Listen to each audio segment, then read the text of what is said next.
Saudara. Nama saya Dia Iris dari TV-PX Sukakam. Hari ini saya ingin melaporkan Hari Sukan di sekolah saya.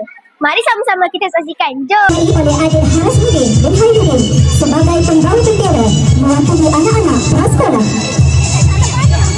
Seterusnya, kontinjen dari murid-murid program pendidikan khas integrasi PPKI yang diketuai oleh adik Muhammad Al-Kausar dan Muhammad Syamul Adha bermotokan ceria seperti orang, hebat seperti kami. Pengurus kontinjen murid-murid program pendidikan khas integrasi PPKI diketuai oleh Cikgu Nur Syahira Hazlina, Cikgu Nur Hayati, Cikgu Rosma Zora, Cikgu Nur Syarlina, Ustazah Normah dan Puan Fatimah binti Ismail. Kontinjen pembarisan yang seterusnya adalah dari Rumah Kuning yang dikenali sebagai Rumah Mat Pulau. Rumah Kuning ini diketuai oleh adik Muhammad Haziq Hafam dan Muhammad Isran, manakala pembawa sepanduk ialah adik Siti Sumayang binti Sulaiman. Slogan Rumah Kuning ialah makan nanas, membuka selera, semangat Mat Pulau, terus membara. Pengurus kontinjen Rumah Kuning diketuai oleh Cikgu Syahari bin Osman. Menyusul seterusnya, kontinjen dari Rumah Merah. Rumah Merah dikenali sebagai Rumah Mat Lela yang diketuai oleh adik Muhammad Syafir dan Muhammad Nazrul. Pembawa sepanduk ialah adik Seri Arista binti Muhammad Nur.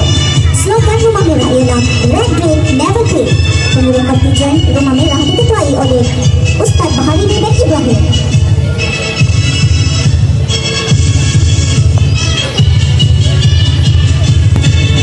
Seterusnya, kontinjen dari Rumah Biru yang dikenali sebagai Rumah Datuk Bahaman. Rumah Biru diketuai oleh adik Muhammad Ryan Zikri bin Syahrul, manakala pembawa sepanduk adalah adik Zuyin Mariam binti Zuhelmi. Slogan Rumah Biru ialah manis macam beri, garam masa berlari. Pengurus kontinjen Rumah Biru diketuai oleh Cikgu Muhammad Ramlan bin Sebut. Kontinjen yang terakhir adalah dari Rumah Hijau yang dikenali juga Rumah Tok Gajah. Rumah Hijau ini diketuai oleh adik Muhammad Haikal Zafran dan Muhammad Fazlan, manakala pembawa sepanduk ialah adik Nur Iman Balkis binti Muhammad Salman. Slogan Rumah Hijau ini ialah Tok Gajah, gagah melangkah, pantang menyerah. Pengurus kontinjen Rumah Hijau diketuai oleh Cikgu Muhammad Nizam bin Matai.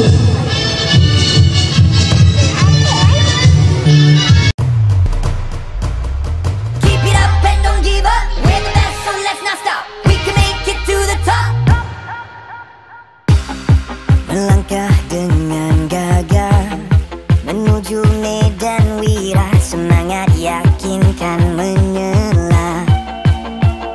Oh, bersama mencapai cita-cita, usaha dan berjaya demi nama Malaysia. Keep it up and don't give up, we're the best so let's not stop, we can make it to the top. Gagah melangkah menggapai cita, tabah menghadapi cabaran. Assalamualaikum. Waalaikumsalam. Boleh tak saya tanya beberapa soalan? Boleh? Soalan yang pertama, acara apa yang paling best sampai rasa nak masuk 2 kali? Bagi saya rasa lompat jauh. Kenapa? Sebab saya teringin sangat nak masuk.